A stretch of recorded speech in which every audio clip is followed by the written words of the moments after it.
Hello, I did promise, and just before Christmas, I've decided to make a making of the video for Where's the Snow. I've got an iPad down here, which I'm going to just use as a monitor, so forgive me. And I'll just run you through the various different things and the different effects, as obviously you must have realised that there was an awful lot of special effects in it and not an awful lot of Chelsfield. So we'll start at the beginning. I've put a green screen behind me, so I should, in theory, disappear and just be a little face in the corner if it all works. Anyway, we start off at the very beginning of the video.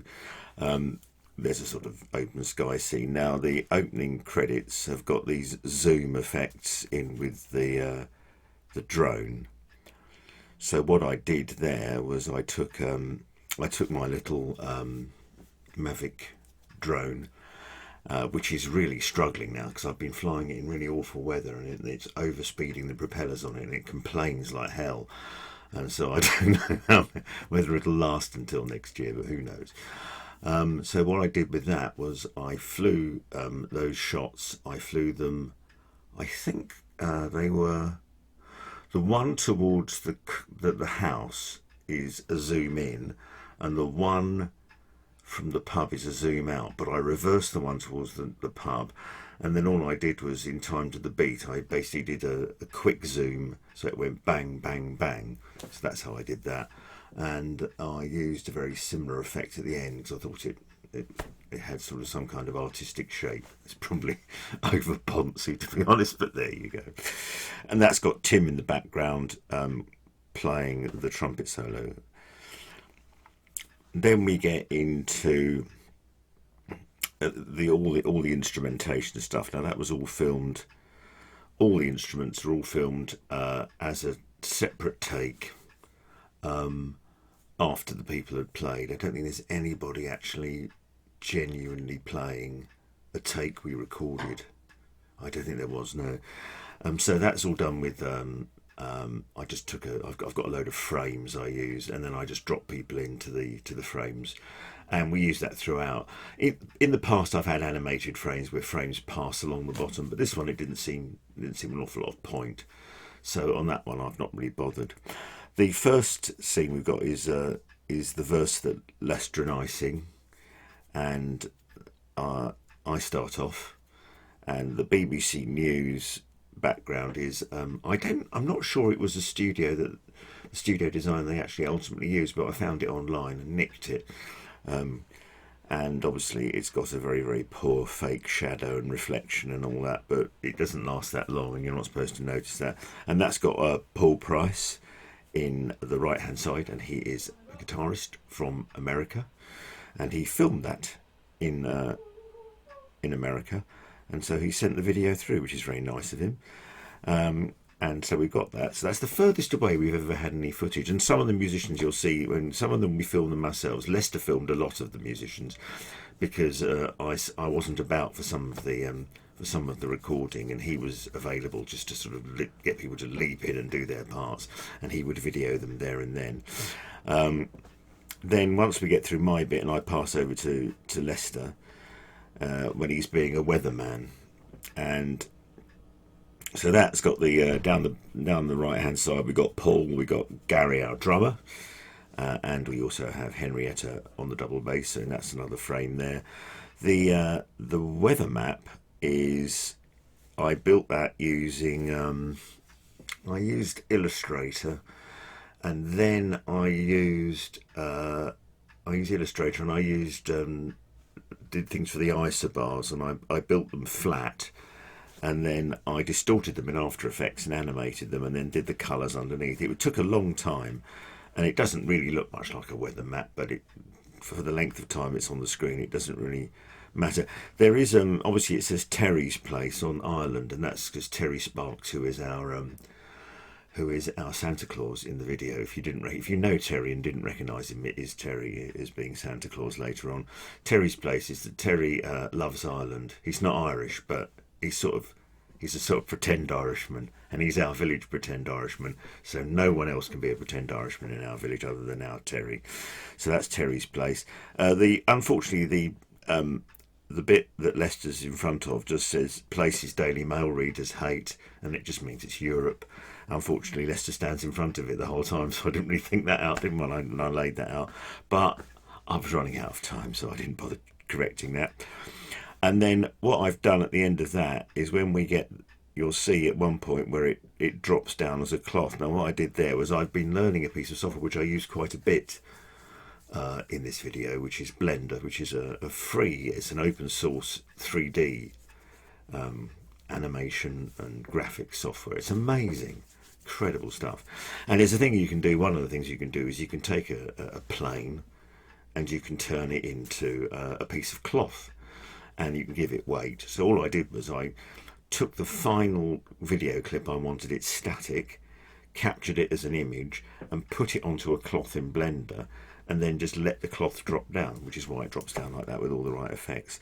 The scene behind that was to illustrate the incredibly hot summer we had. There was behind my house, there's a field, and it caught fire, and there was all sorts of reports in the village that this field was on fire until we saw the amount that caught fire. It was acres and acres of ground, and it was a massive fire. I don't know, about 6 fire engines trying to put it out. So I took my drone up just after it had happened. This is after the fire engines had gone away, and just flew over just to go and see it. So I just chucked that in there to illustrate the scorching heat waves a bit. And then obviously, again, as you can probably gather, we're all filmed against green screens. We're struggling with the green screen a bit because I've discovered that some cloth patterns don't work as well as others. So sometimes they look a bit, they dance about a bit, the patterns, so it's not so good, but never mind. Anyway, we go from verse 1 into verse 2. Now, verse 2 was quite fun to do. Obviously, we didn't have any snow in the village. We didn't have any snow in the village throughout the whole of the last, I don't know, goodness knows how many years. Certainly not at Christmas. So I filmed that outside. That's Sophia, and that's filmed outside her house, which is one of the most pretty houses in the village. And so I had the bit about Christmas trees not really being, the Victorian Christmas tree being an icon, but it's always covered in snow, and we don't get snow anymore. So then it turns into, you'll see it's in a Christmas card. Again, that was the Christmas card itself was done in Blender. So I created the wood effect on the floor and then basically flew a camera around it. And then I tracked the shape of the image, where the picture is on the card. I tracked that in After Effects so I could then make the film follow it around nicely. So what I did with that was I took a still from the video that I took of Sophia, and then I took it into my iPad, and then I painted all the snow on and drew all the snow on. I also had to dump a tree in there. I found a tree from a previous year. I had a photograph of a tree that was outside there. Our tree hadn't arrived that because Alex and I were quite late in sorting out. In fact, Alex sorted it out, so thank you, Alex. So I got the tree, I put that in. So that was a separate layer. So the advantage being that I could remove it. Then I on that single still image, I put all the snow on, and then I managed to just take the video of Sophia and then cut it out. So only one bit of that image is animated, just the bit round the door where Sophia is singing, and the snow is obviously added on After Effects with a CC snowfall effect you can get in After Effects. It has all sorts of settings where you can get it to inherit the colours of the background, but I'm completely unsubtle and I just set that down to nothing because I want the snow to be nice and white and fluffy, so that's why it looks so Christmassy. And then as you run through, Paul sings the other half. I thought Lester and I thought the juxtaposition between Sophia's very young voice and Paul's deep bass is wonderful and deeply comic. And what I love about Paul is that when you get him on the video is Paul loves being the village curmudgeon. He loves being I can't be bothered, I'm not interested and all that. You stick a camera in front of him and he is the greatest actor of all time. He can put it across. It's brilliant.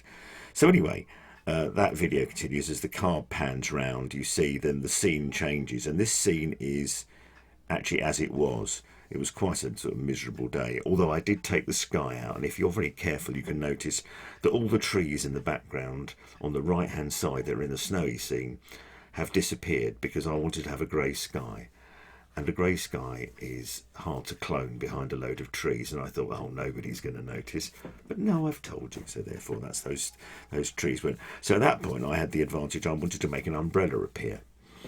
Now that was, I thought, well, I didn't want a 3D, what's the point in getting a 3D image of an umbrella and going through all that faff? So what I did was I got my green screen in our music room, and I got Helen, I put it into a microphone stand, a green umbrella she had, or it wasn't a green, it was can't have been green because it was a green screen, it's probably a dark blue umbrella, and put it in the against the green screen and clamped it, and then got her to crouch down underneath it, and then I filmed it, and she pressed the button and it opened. Now the problem with my SLR camera, which I use for the bulk of the filming, it has no speed setting. It does it at 25 frames per second, and that's it. That's no good. You can't have anything else. And so I needed it slow motion. So I used the slow motion on my iPhone because it does the slow motion thing, and I handheld that because I realised that slow motion not only does it smooths, slow motion smooths out your handshake. So I just thought, I just held it, did that, got that. That was marvellous. Then I realised that the problem with that was that if you do slow motion, and you'll find it yourself if you ever film slow motion with artificial lighting in a house, that all our lights flicker at 50 hertz, which is a dreadful flicker, and it really, really shows up when you're doing it in slow motion. So what I discovered, someone online said, all you need to do is take the image, take the video, copy it into a layer above, move it out by 1 frame, delay it by 1 frame, and set that upper image to 50% opacity or transparency, and it gets rid of the flicker. It blooming well does. I was amazed. It was really quite astounding that it managed to do it. So it got rid of the flicker, and so that's why that works like that. And then I just did all sorts of jiggery pokery to remove the tree with the big, and I used the snowflake particle thing just to hide the join. And there are obviously, if you look at it in slow motion, you will see all the mistakes. But anyway, then it finally goes to the it then goes, once the umbrella's appeared, it then goes into Paul in close-up, and it's raining. And it actually wasn't raining that day, but I put the rain on afterwards. That's an After Effects effect called CC Rainfall, and it's rather good. And Paul was wearing a hat, just happened he was wearing a hat anyway, and it just looks like he's wearing a hat because of the rain. So these things are all good fortune. Never look a gift horse in the mouth. The problem with that day was the sun was shining quite a lot, so it's quite difficult to get the lighting looking right, but it looks okay, I think. Then we go into the choruses, and the choruses are all very similar. We were thinking about all sorts of things with the choruses, but we thought this song had to be sort of quite cheerful, the choruses, because the lyrics are they can be a bit stark, I'd say. So what I did was I got loads of different Christmas wallpapers in Illustrator, Adobe Illustrator. So they're vectored, so therefore means you can scale them up to any old size. And I put them in great long strips, and then I put them into After Effects into 3D, and then effectively I made them like a landscape. So I essentially had them flat, and I flew the camera over them. So essentially it's like looking down from an aeroplane over a landscape. So that's how I did that. So it just means that in the first one I just used one image of wallpaper, and then in the second chorus you'll see it changes. I think there are 3 different types of wallpaper I think I use, or maybe just 2. And then we just basically filled everyone against the green screen, and then we thought we'd have other silly things in there. So Peter appears doing silly things in a lot of those videos, mainly because we were filming one of his vocal takes, and he started dancing about and doing this stupid dancing, and it was so funny. We kept it, and we've used it throughout the video, but we put him upside down, and he comes up the side of the screen, and goodness knows what else. And the other trick I did a lot, which I've used throughout this, is it's the very, very fast pan to cut between scenes. I think you need to be consistent when you do these things, so I've made that one of the features of the video. So sometimes you can fade between shots, or you can do a clean cut. But I decided, because of the way this song snaps along, I thought it'd be quite good to have these big zooms. They're zoom pans. They just go very, very fast. So everyone appears and whooshes in and out. And I thought it makes it quite lively. and it looks quite funny as well, I think, because it's sort of comical effect and people peering through the top of the screen. And then you'll see also at the end of that one, it freezes at the end, and that looks quite effective. But that was actually that was necessary, because I discovered that you have to be very careful when you video people to say, once you've done your line, hold the pose, because most people sing their line and they go, great, I finished, and of course that means that you've got to somehow get to the next shot, and you can't get to the next shot on that last note, because otherwise it cuts off too early. So when people didn't behave themselves at the end, all I did was I just froze the screen, and it looks like an artistic effect, but it was just to stop people, picking their noses and things like that. Didn't want that captured. The next scene is an absolute admission. I thought I'd filmed everything, and I got to about Saturday. We released it Sunday. Thought I'd filmed absolutely everything, and I realised that I hadn't got anything for the little link between chorus 1 and verse 3, and that was where Peter doing this dancing, I thought, that's perfect, we'll put that in. So I found a sunny Caribbean shot, because we're supposed to be illustrating how it never snows at Christmas. And so we had Peter just dancing about like that. He was delighted on the night of the video launch to see how much he'd been featured, especially as all his colleagues at work wanted to see the video. Then we've got lots of other instrumental shots. Gary we filmed in the marvellous drum studio over Perryvale Studios, and so we just filmed another take there. Now filming the drums, it's very loud, because Lester and I were in the studio with 2 different camera angles, and Gary's playing drums, and if you're in a studio when someone is absolutely hammering the living crap out of the drums, it's a bit tinnitus forming. But fortunately Gary he does a take, and you can sync it completely. He's such a wonderful player. It was actually not, I synced up the first beat, I think, with the video, and you go back 5 minutes later, it's still absolutely on it. Wonderful. Then we go into the verse with so many species have been lost, man forcing creatures to extinction. Now this, the idea of the shots there is, and I use this a little bit in the video, which is something I discovered when I was researching what it was called. It's called fake parallax. And I got this idea because I went to see Deep Purple, and they had some video behind a song called Nothing at All, which had sort of similar images of planetary ravage. And what they did was they had this thing where they would zoom in very quickly, and then the zoom would carry on slowly. But what they would do, and you see it in lots of television programs and old documentaries where they've got old photographs, and what they do is they separate. Maybe they have between 2 and 3 layers. They have a background, maybe a middle ground, and a foreground, and they separate them so that when they zoom in, they all move relative to each other. So it gives it some fake depth, and it's called fake parallax. And it was so effective on the screen behind Deep Purple at the O2. I thought, well, I could use that. And the way you do it is you take the image, and you need an image where you can definitely define what bits will be where. So you can't be like a landscape where it grades gently. It has to have a definite foreground. So I found these images, and then all you do is you basically you mask around the bit you want to take out, separate that as a layer, and then you fill in some fake background behind that bit. And then you do that for all your layers. So essentially you end up with a background layer which has all the foreground taken out and all the middle ground taken out. And then you have a middle ground layer which has all the foreground taken out, and then you have the foreground layer on its own. Then what you do is in After Effects you can then set it all up as a 3D scene, and then you can then give it depth. So you can say, I want the foreground to be at 0, say, meters, and then I want the middle ground to be at 10 meters, and I want the background to be at 40 meters.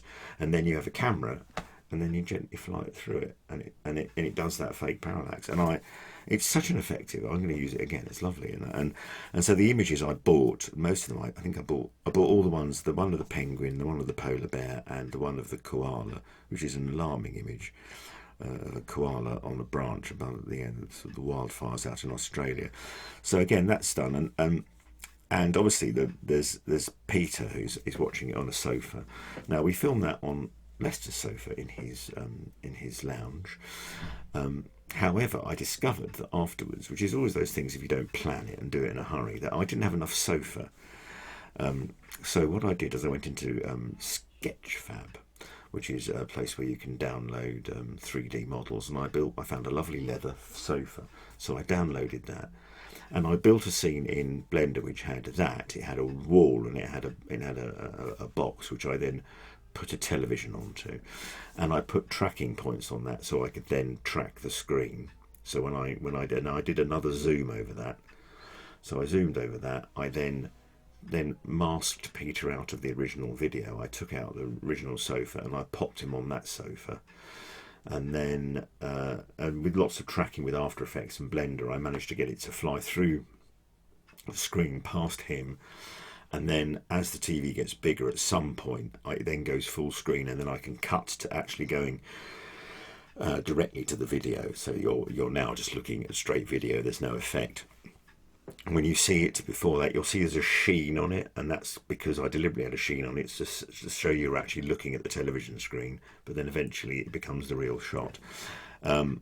Then we get, when it comes to Connor singing about the Chelsfield Spring Watch, those photographs there are ones that I took in my garden.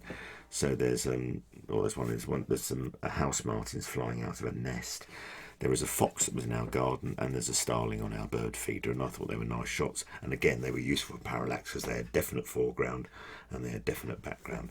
So I used those. This scene I'd had in mind for absolutely ages, because I had this idea of saving the wasp, and I thought it'd be funny to have a wasp. So to do that, I had so I told Connor what I wanted, and I went on to Amazon and I bought a fly swat. And I didn't want to.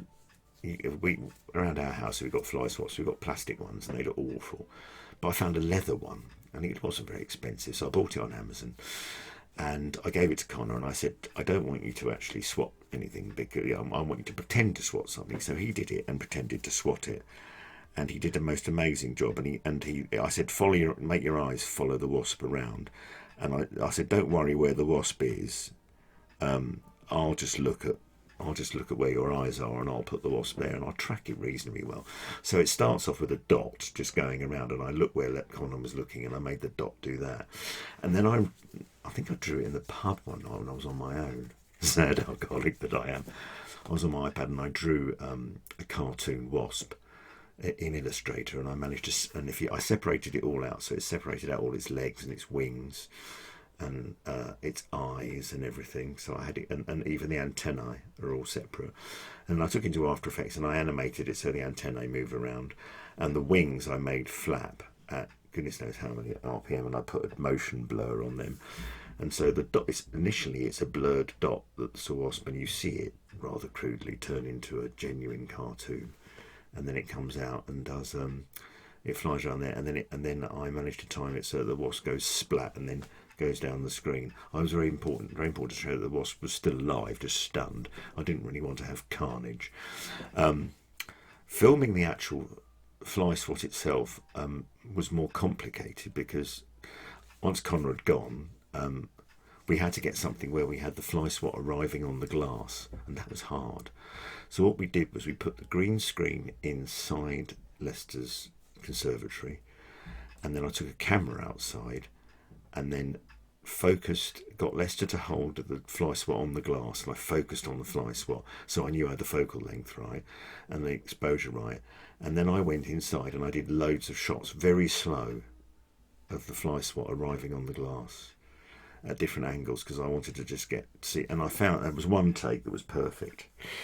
And so then I took it back, and in post-production I had to do this thing where I had to line it up. So where he did this swipe, I had to make sure that the fly swat arrived vaguely the right thing. If you slow it right down, you see actually it's very fast, but you can see that the fly swat actually at one point the handle's shorter than the screen. You don't see it. You don't see it at speed, and the number of cinematic things rely on the fact that at that speed you don't notice. Then we get to our next scene, which is the Santa Claus scene. Now we got Terry Sparks in. Terry is a village character. We love Terry, and he has been Santa for quite a few years he's appeared. He does Santa for his children. And we decided we'd get him to be Santa Claus on our video. And so he came down and we filmed him at a chair, looking into a light, pretending it's a laptop. So none of that's real. Everything we did it all with green screen and faked it, Lester's house. The actual scene is another image I bought from Alamy, also one of these photo agencies. And again, I did fake parallax and split it out. The laptop is just an image of I think it's a 3D image of a laptop, and I just changed the Apple logo to be a Christmas tree because I'm a bit of an idiot. Then I got then I put Terry in that screen by dropping him as green screen and sticking in between the layers of the fake parallax, and Alex too. Then we get to after that we get to the next scene, which is probably the most complicated scene to film. I did have another image I was going to use. There's the scene where Leah, this is the most complicated one, where Leah's singing. She's on the right hand side of the screen because I nicked the melting ice caps footage from Netflix, and it has a Netflix logo there, so I used Leah to cover it up. And so you also see there's a sleigh that comes hurtling out of the background with a Santa Claus on it. I bought that as a 3D model in Blender and then animated it shooting out of there, put motion blur on it. Then we filmed obviously Terry looking terrified coming out of there, and then we zip Leah over to the other side of the screen, and that again is done in Blender. It's not perfect. I had a lot of trouble with that. I wanted the sleigh to hurtle into the water, but the renderers in Blender didn't do the water quite right, so it's not that brilliant. I'm not that pleased with it. But again, it's only very small. But it was supposed to make it look like the village had been, submerged due to rising sea levels. General message. And then we got Terry again in the green screen hurtling out of there. Then we go into the next chorus, and you see we have the different wallpaper. There's a clown there. There's a clown puppet that appears there. My parents, when they came down to my house last time, they brought back. I had loads of Pelham's puppets when I was a child, and they said, "Do you want them?" I said, "Well, they're lovely and they're gorgeous, those Pelham puppets. They're made of wood and they're really good quality. I mean, some people my age might remember them as children." And they've been going back for years. And I had a clown ventriloquist puppet, and it was a bit creepy really because you held the handle like that and you put your own hand through it, which when I was a child looked quite nice. So I had a little hand and I had a child's hand, then put through a clown, it looked quite nice. Now I put a full-size man's hand with hair all down the side of it. It looks very strange. However, I thought at the time, I just got it out of the box and I thought, I haven't seen you for years, old friend. So I put him in the video. And then there's all sorts. And then I thought I needed someone looking stupid wearing a Santa hat, so I borrowed Helen's Santa hat and wore that for the video.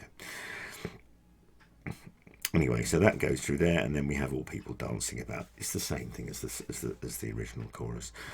The middle section is again we have lots of people. People have brought their own video stuff. The piano stuff. This was a piano duel that Lester and I decided we were going to do, and then and that's just filmed us filming on our separate grand pianos. Oh God, how the other half live.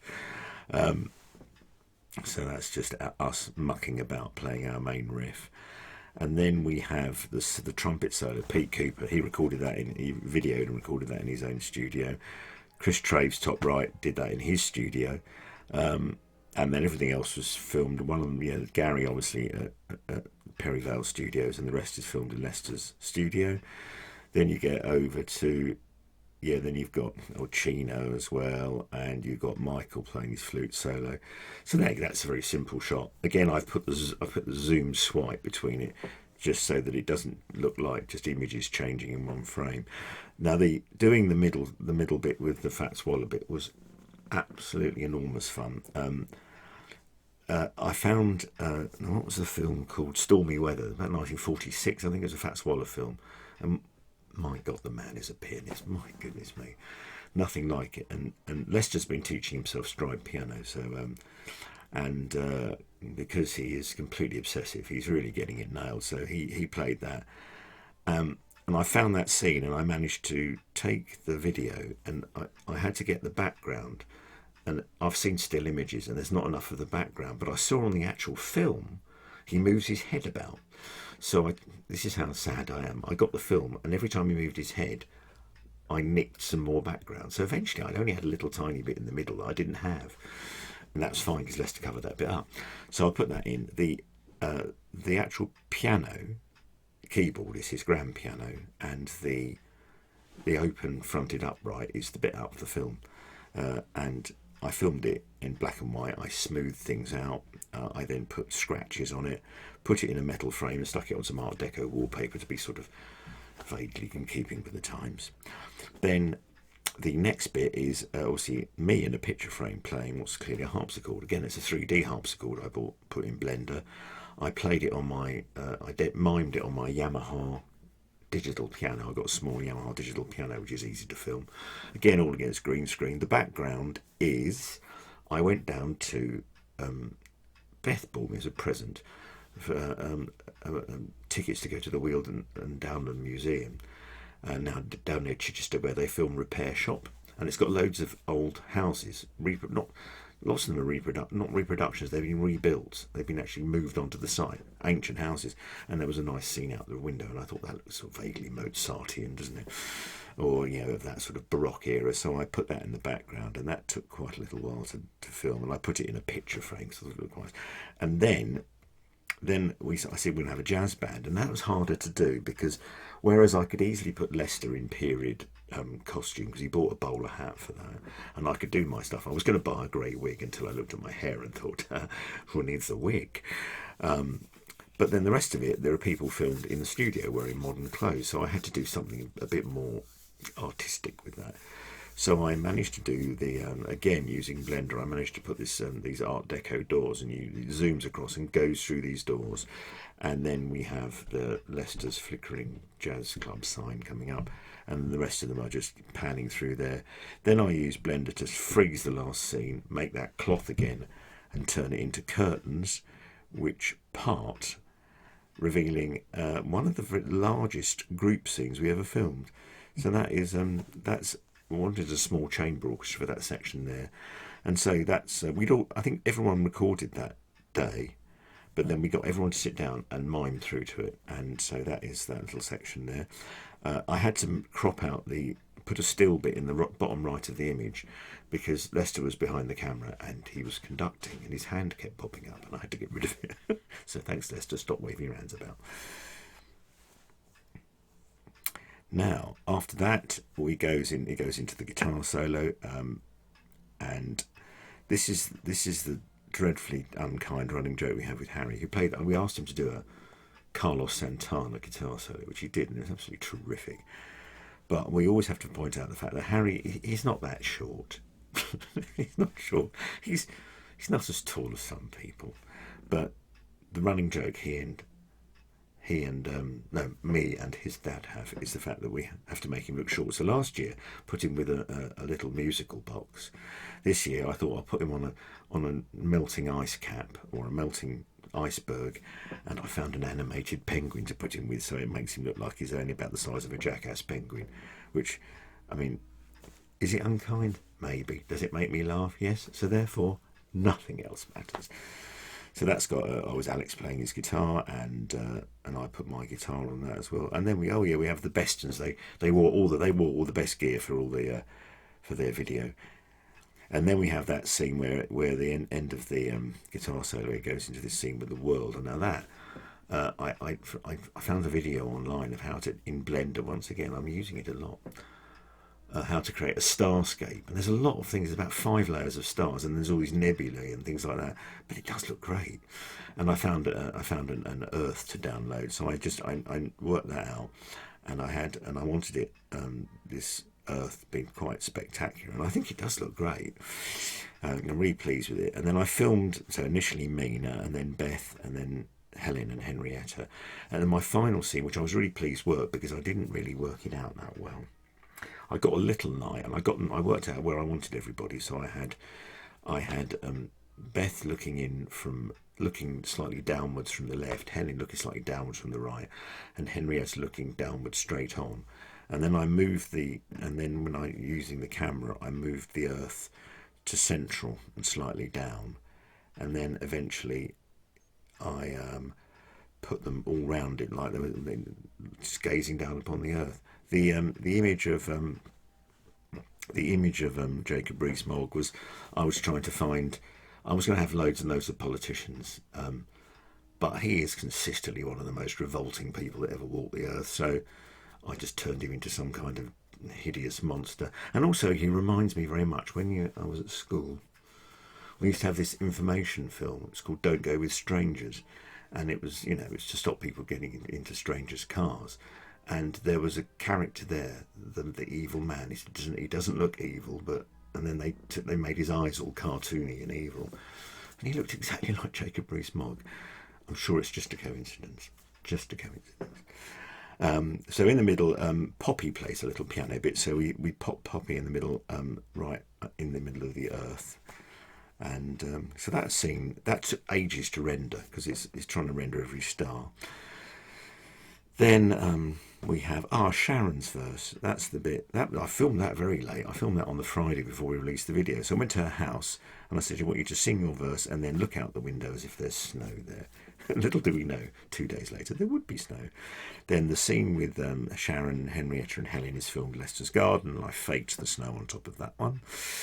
And then I think what happens after that? Yes, we go into the pub scenes, and they were all filmed there. And we have Tim always comes and tries to ruin my videos and doesn't realise that actually I quite like Tim ruining my videos. There is the one thing I love about this, and I shouldn't really say it, but when we look at Leicester's side on view, I love the fact that our dear friend Teresa is talking animatedly about something in the background. And I thought, is that distracting or is that just funny? And I thought it was funny, so I left it in. So anyway, that's the last chorus, and you see I've also put a little white frame around it and some snow that fades out into the actual image itself. And that was all filmed in the pub, so thanks Sam for that. And if you just look, there's more details. If you look at it again and again, you'll see lots of other things going on in the background. We actually, funny enough, this is interesting, we used the vocal. We normally never record that vocal, but it comes out on the cameras, because obviously our cameras always have microphones on them. But you'll hear it on the video. We actually fed some of it in, so if you were there on that night, you actually do appear on the video, in the audio, so there you go. And so that's final scene, and then I froze the final. Once again, I had to freeze that final bit where they all throw their arms wide, because they didn't keep still. But actually it's very effective. And then I filmed, we decided we wanted Mina for the last, to see Does It Always Snow. Because initially I was going to have a crowd doing that, but then it didn't really sound right, didn't really feel right, so I thought we'd get Mina to do it. And she was lovely, and so I went to film her, and Tim and Mina met with me, and we went to the cricket green, which is just down the road from where we have the village fair, as you well know. And I filmed Mina against a green screen in there, and it was absolutely chucking it down with rain. It was the most... She got drowned, and we all did. It was absolutely dreadful. I feel awful about it, really, but we got very wet. I filmed that, and then I filmed the village hall behind her without the green screen, and then I got a drone and climbed away from her. My initial thought was I was going to have the village in snow, but that was too complicated to do in the time, and it wouldn't be that essentially effective. The great thing was that when she looks up, I put snow on it afterwards, and when she looks up at the sky to sing Does It Always Snow, the rain is falling into her eyes, so she blinks, which is exactly perfect, as if there was snow. So she does that, Does It Always Snow? And that scene, therefore, so when I pan away, I do a zoom pattern, I do swipe pans away, zooms away, I'm afraid. And that means that she ends up disappearing altogether. And then we go back to the original, for the final scene, there's a still with the earth in it, and I captured another still, I took the earth out of it, so that when we fade it for the outtakes and the credits, just the Earth disappears and the stars stay when they are. And then the rest of it's all just as per normal, you know, all the normal sort of outtakes and the credits and Gary dropping his stick. And that was it, really. So it was an enormous amount of work. But thanks to everybody who came and did that, did all the recordings, and didn't mind being videoed and didn't mind being making a fool of, and also didn't mind being directed by me when I had absolutely no idea and I was just making it off the top of my head. So I hope you enjoyed that. If you didn't enjoy it, didn't cost you anything, don't get your money back. But I hope you have a lovely Christmas and keep sharing the video. And I shall be on BBC Radio Kent on Christmas Eve at 10 to 9 talking about the single, and they'll probably play 20% of it. It's good, or they probably can play of it because it's too long. But I hope you have a lovely Christmas. There's a smashing Christmas from me and Lester. And we'll see you next year. What are we going to do next year?